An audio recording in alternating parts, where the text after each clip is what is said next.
अस्सलाम वालेकुम, अब्दुल सदी है। Welcome to my YouTube channel. आज हम अभी ज़ियारत के लिए जा रहे हैं, मक्के की ज़ियारतों के लिए तैयार हैं। हमारी ये दोनों गाड़ियाँ तैयार, तकरीबन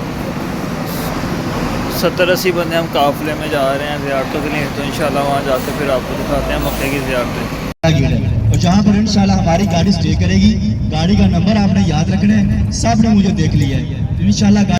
अब हम मस्जिद कुबा में आ चुके हैं।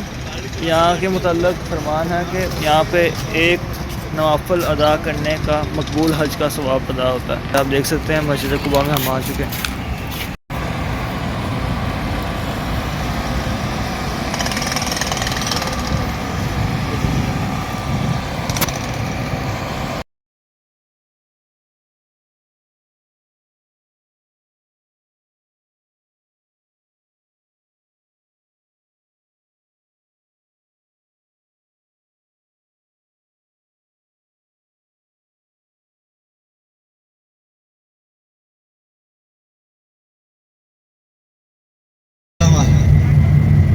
ग़ज़वा उहद का वाक़या तारीख़ इस्लाम का दूसरा बड़ा वाक़या उस मुकाम पर रूनुमा हुआ था। सबसे पहली जंग ग़ज़वा बदर के मुकाम पर सन 2 हिजरी 16 और 17 रमज़ान मुबारक की दरमियानी शब को बदर के मुकाम पर लड़ी गई थी। और उसी के 1 साल बाद यानी बदर का बदला लेने के लिए कुफ़ारे मुशरिकीन ने उहद का मैदान लगाया था। इस मुकाम पर सन 3 हिजरी को यह वाक़या इस मुकाम पर पेश आया था, उहद के मुकाम पर। क्योंकि बदर के मुकाम पर हिंदा नामी औरत के भाई और बाप को सरकार के चचा और रज़ाई भाई हज़रत सैयदना अमीर हमज़ा रज़ियल्लाहु ताला अन्हु उन्होंने उस मुकाम पर वाज़िब जहन्नम किया था। और हिंदा ने बदर के मुकाम से ये कसम खा रखी थी कि जब तक मैं अपने भाई और बाप का कत्ल का बदला न ले लूँ, चैन से नहीं बैठूंगी, आराम से नहीं बैठूंगी। और ना ही अपने हाथों के और पाँव के नाक काटूंगी और ना ही अपने जिस्म के कपड़े बदलूंगी। इतनी बड़ी कसम खाने के बावजूद सबसे पहले वो अपने पास एक वैशी को तैयार करती है नेज़ा देकर। वैशी वो निशानेबाज होता है जो अरब के अंदर सबसे बेहतरीन तीर अंदाज यानी नेज़ाबाज समझा जाता है। रज़ाई कराम इस जंग के दौरान सहाबा की जो तादाद थी 1000 का लश्कर था और उनके अंदर 300 मुनाफिकीन थे। मुनाफिक उनको बोला जाता है जो अंदर से कुछ होते हैं और बाहर से कुछ होते हैं।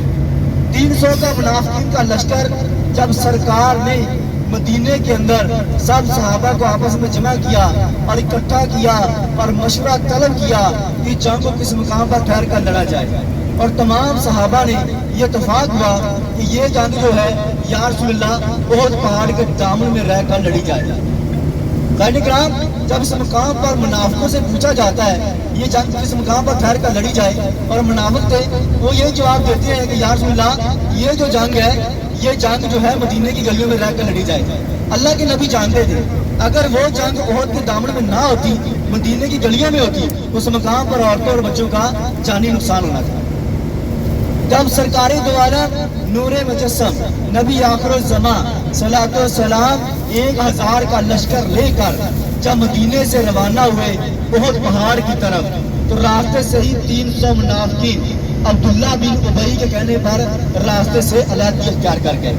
और इस जंग के दौरान सहाबा को जो लश्कर था वो 700 का था और कुफारे मुशरिकीन 3000 से ज़ायद थे। जब ये जंग शुरू होती है तो वैशी जो हिंदा ने तैयार कर रखा होता है अपने पास, वो सबसे पहले छुप कर आग पर पीछे के साथ नेज़े के साथ वार करता है। और नेज़ा जो होता है आग को बिल्कुल आपकी नाक के ऊपर लगता है। और सरकार की चचा हज़रत सैयदना अमीर हमज़ा रज़ियल्लाहु ताला अन्हु जख्मों की ताब ना लाते हुए आपने ऐन मौके पर जामे शहादत नोश फरमाया। जब हिंदा को इस बात की खबर पहुंची है कि सरकार की चचा इस दुनिया फानी से रुखसत हो चुके हैं, वो फौरन सबसे पहले खंजर लेकर आग की तरफ दौड़ती है और सीने को चाक करती है और कच्चा कलेजा निकाल कर चबाना शुरू कर देती है। अल्लाह ज़ाहिर मोहतरम, जब उसके इंतकाम की आग ठंडी नहीं होती फिर आपकी आंखों को निकाला जाता है, कानों को काटा जाता है, हत्ता के होंठों को काट दिया जाता है और जिस्म के टुकड़े करके हिंदा अपने गले का हार पहनती है और उहद पहाड़ के दामन में ये रक्स करती है। और सरकार पूरी जिंदगी ताइबा के अंदर सिर्फ 2 मरतबा ज़ुल्फ़कार हुए थे। एक बार جب آپ کی اہلیہ حضرت خدیجہ الکبریٰ رضی اللہ تعالیٰ عنہ ان کا وصال بارک ہوا، اور دوسرا جب آپ کے چچا کو احد پہاڑ کے دامن میں بڑی بےدردی کے ساتھ شہید کیا گیا۔ اور اسی جنگ کے بعد ہندا دائرہ اسلام میں داخل ہو جاتی ہے، اور سرکار یہ فرمایا کرتے تھے کیا ہندا تو میرے سامنے نہ آیا کر، جب بھی تو میرے سامنے آتی ہے تو مجھے میرے شہید چچا کی یاد آ جاتی ہے۔ اور اس مقام پر ایک ایسے بھی صحابی رسول تھے جن کا نام حضرت مصعب بن عمیر تھا۔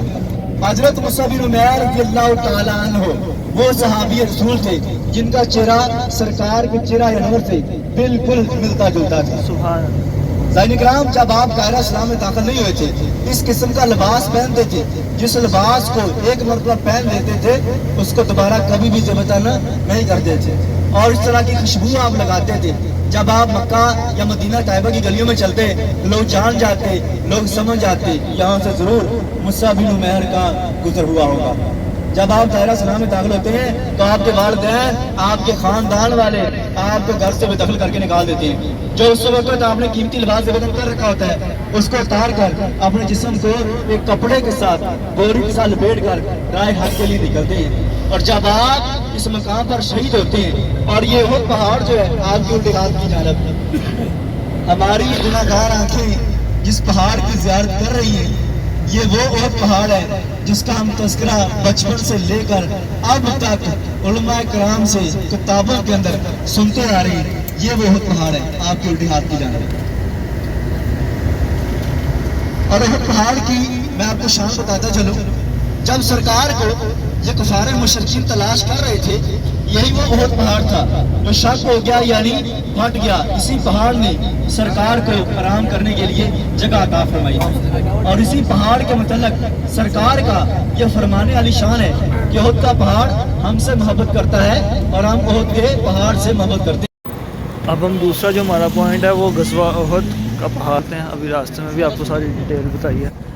یہاں پہ 70 صحابہ کرام آرام فرما رہے ہیں، تو یہ وہ والی جگہ ہے۔ اب ہم یہاں پہ جا کے فاتحہ پڑھتے ہیں، سلام عرض کرتے ہیں، اور یہ ساری غزوہ احد کی پہاڑی ہے جہاں پہ آپ سے سن کے چچا حضرت سیدنا امیر حمزہ ان کا وہ بھی یہاں پہ جامع شہادت نوش فرمایا۔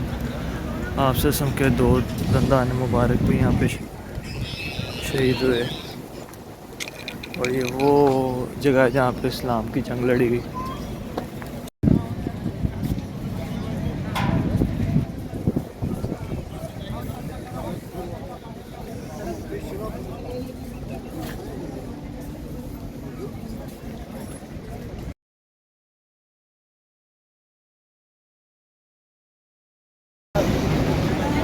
ابھی ہم مدینہ میں کھجوروں کے باغ میں آئے ہیں، یہاں پہ کھجور دیکھتے ہیں۔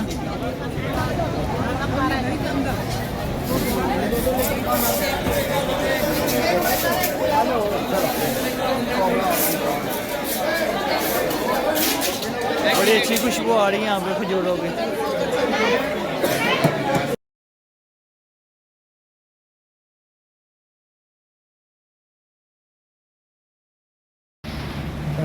اب ہم یہاں پہ آئے ہیں مسجد قبلہ تین۔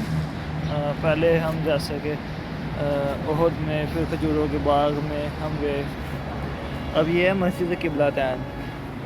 تو اس کے بارے میں مشہور ہے کہ آپ یہاں پہ 2 قبلوں والی مسجد ہے۔ یہاں پہ پہلے جو ہمارا قبلہ تھا، قبلہ اول مسجد اقصیٰ میں، جو کہ بیت المقدس جو اسرائیل کے اب قبضے میں ہے، وہاں پہ ہم منہ کر کے نماز پڑھتے تھے۔ اس کے بعد جب حضور پاک صلی اللہ علیہ وسلم نے اللہ سے یہ دل میں دعا کی، ان کی جو آرزو تھی کہ ہم ہمارا ایک نیا اسلام ہے، نیا قبلہ ہونا چاہیے، تو اللہ نے اسی وقت جب آپ سے یہاں پہ 4 فرض کی ادائیگی کر رہے تھے تو 2 فرض پڑھ لیے تھے، 2 رہ گئے تھے، تو جبریل امین آپ سے پر وحی لے کر نازل ہوئے اور کہا کہ اے اللہ کے محبوب، اللہ نے آپ پر وحی نازل کیا کہ آپ بیت اللہ شریف خانہ کعبہ کی طرف منہ کر کے نماز پڑھیں۔ تو یہ وہ مقام ہے جہاں پہ 2 قبلے ہیں، 2 قبلوں والی مسجد ہے۔ تو اس جگہ پہ آپ سسم کو وہی نازل ہوئی تھی کہ آپ یہاں پہ قبلہ اپنا چینج کرنا ہے۔ تو یہاں پہ بڑی فضیلت ہے، یہاں پہ 2 نفل ادا کرتے ہیں، وہ ہم اندر چلتے ہیں۔